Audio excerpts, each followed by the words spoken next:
Joining us now is Democratic Senator Tim Kaine of Virginia. Senator, good to see you. Thank you for making time to be with us tonight. I have several things I want to discuss with you. The first of which is that you know Joe Biden. And what Joe Biden said on Saturday when he was apparently ad-libbing was what Joe Biden meant. It's what he felt. And frankly, it's what a lot of the free world feels like right now, that Vladimir Putin has crossed far too many lines now, and something more than what is being done needs to be done. Ali, you're right. Joe Biden was speaking from the heart. The words that he spoke rallied folks in Ukraine and also rallied folks in Russia who are the opposition to Vladimir Putin. But he pointed out today that this is not official policy. The United States, having learned painful lessons in the past, doesn't presume to determine who leaders of other nations should be. But Vladimir Putin should not be allowed to exercise a sphere of influence over any square centimeter of land outside Russia. The Russian citizens and others will determine his future there, but we have to make sure that he doesn't, in his war crimes and human rights atrocities, have a sphere of influence outside the borders of Russia.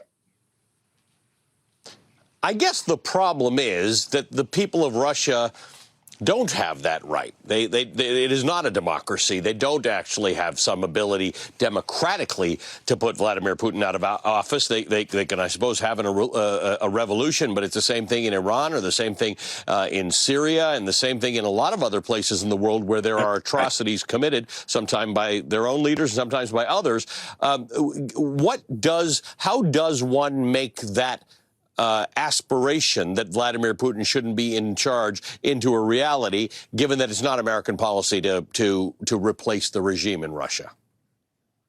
It isn't our policy to replace a regime because if we decide we can do it, others can do it too. So you open a Pandora's box.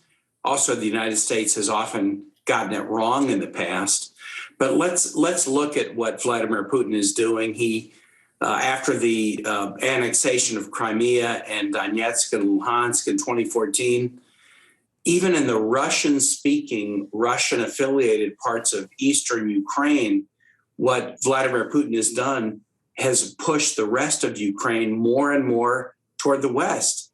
Even cities like Kharkiv, right on the Russian border, where there are Russian speakers, they've looked at what Russian domination means and they've said, we don't want any of it.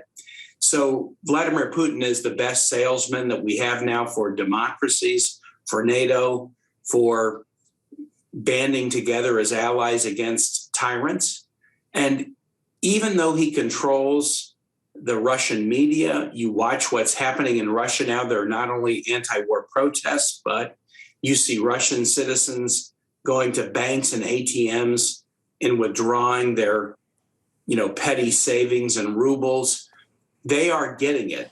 The flood on banks and ATMs is not a, quote, political protest, but it's a political protest. They're realizing that the megalomania of a war criminal at the top of the pyramid is consigning them to deeper and deeper tragedy, poverty.